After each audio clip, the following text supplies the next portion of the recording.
Kemarin di WAG pengacara pajak Indonesia wilayah Jatim ada rekan yang memposting satu video atas nama Pak Antono sebagai wajib pajak yang merasa diperlakukan jalim semena-mena oleh petugas pemeriksa pajak KPP Bojonegoro. Dia marah sekali, komplain kepada Presiden Prabowo, dan bahkan dia lebih rela membunuh petugas pajak kalau terus-menerus ditekan. Nah, cuplikan videonya saya edit sebagian yang terpenting saja di sini. Selamat pagi Pak Prabowo. Saya atas nama Pak Antono dari Kota Bojonegoro. Saya merasa kecewa dengan Bapak Presiden Prabowo. Karena apa, Pak? Pegawai pajak khususnya Pratama di Bojonegoro itu sewenang-wenang. Asal ngitungnya, asal seenak udelnya itu, Bapak.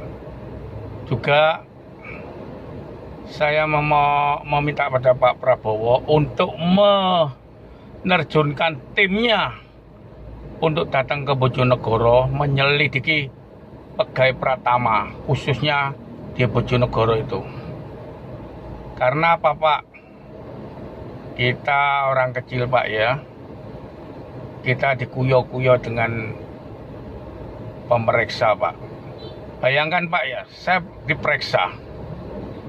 Saya dikenakan PPh, bukan PPN, Pak. 300 juta. Saya bilang, ini tidak real dan ini hitungannya keliru, Pak.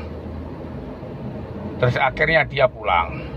3 minggu kemudian datang, menyodorkan surat dengan nominal tidak turun tambah naik, Pak, menjadi 7.185 juta. Akhirnya saya bilang, Pak, saya enggak 300 juta aja nggak mampu kok 1 miliar lebih, Pak. Terus dia bilang, gini aja, Pak Antono, ini kita putihkan semua. Pak Antono cuma mengeluarkan biaya 680 jutaan, Pak. Saya juga bicara gini, Pak, kalau andai kata saya punya uang, saya juga tidak akan memberi Bapak atau memberi peluang untuk orang-orang korupsi seperti Anda ini. Berarti Anda ini bajingan, bandit, bersepatu dan berseragam. Sampean dilindungi payung hukum, Pak. Kalau saya dikejar-kejar hukum. Setelah itu, Pak, ini bersambung lagi. Setelah saya bilang gitu, dia datang memberi surat tagihan lagi dengan nominal 10.400.000.000 rupiah.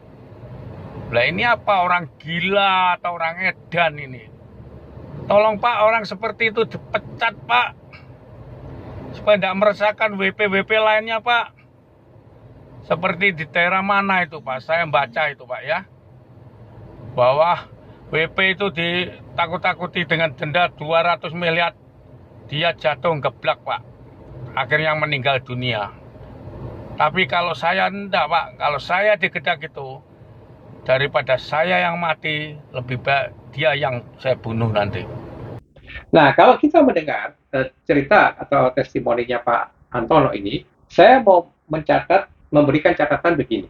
Pertama, saya mau melihat dari taxpayer behavior lebih dahulu. Perilaku dari wajib pajak itu sendiri. Banyak wajib pajak yang memilih kompromi, menyogok, ya, daripada fight memperjuangkan haknya sebagai wajib pajak, sebagai pembayar pajak, manakala dia diperlakukan tidak benar.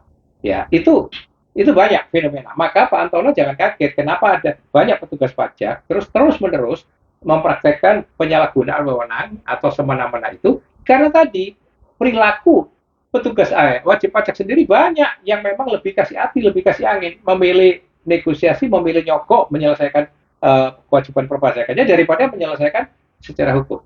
Atau memang di sisi yang lain ada perilaku wajib pajak yang jengkel dan marah sekali seperti Pak Antono ini, lalu dia tusuk itu, dia lakukan kekerasan ya terhadap petugas pajak. Misalnya seperti yang terjadi di Pulau Nias tahun 2016, Agusman itu pengusaha sawit, dia tikam itu dua petugas pajak di sana ya.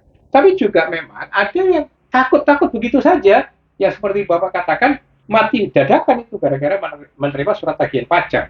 Itu memang ada yang terjadi. Jadi bermacam-macam perilaku WP. Nah, saya melihat Pak Antono ini cukup berani, terbuka, dan bahkan memviralkan, memvideokan apa yang dia alami. Tetapi catatan saya bahwa kalau Bapak hanya komplain ke Presiden, saya yakin itu tidak akan nyampe, Pak. Terlalu jauh rentangnya Presiden ke KPP Bojonegoro. Nah, yang kedua, kalau Bapak mengancam lebih baik membunuh petugas pajak, itu juga bukan penyelesaian yang beradab. Penyelesaian hakim sendiri, penyelesaian kekerasan, itu bukan penyelesaian konstruktif ya dan baik.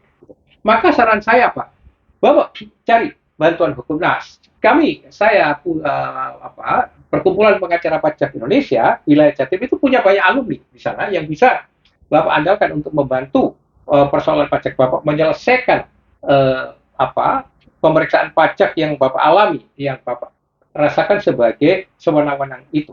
Ya, jadi selesaikan secara konstruktif, tapi tentu yang pertama-tama harus direview posisi pajak Bapak dulu. Itu bagaimana pastinya.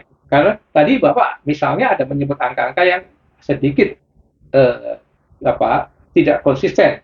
Dari 300 juta, lalu ada 7 miliar lebih, tapi Bapak mengatakan 1 miliar, lalu menjadi 10 miliar, dan seterusnya. Nah, itu harus direview dulu sebenarnya posisi perpajakan pajak Bapak itu bagaimana. Tadi Bapak menyebut PPh. Itu kita belum jelas ya. PPh itu perorangan Bapak sebagai WPOP atau PPh terkait dengan perusahaan Bapak sebagai badan. Jadi itu semua beberapa hal teknis nanti harus diperjelas dulu bagaimana posisi Bapak, posisi pajak Bapak itu, ya. Nah, tetapi saran saya adalah kalau mau selesaikan dengan cara-cara yang baik, yang konstruktif, yang beradab, yaitu melalui tuntutan dan gugatan hukum. Nah, sekali lagi, Perkumpulan Pengacara Pajak Indonesia, khususnya di wilayah Jatim, siap untuk memberikan advokasi bagi Pak Antono. Itu catatan saya dan salam merah putih.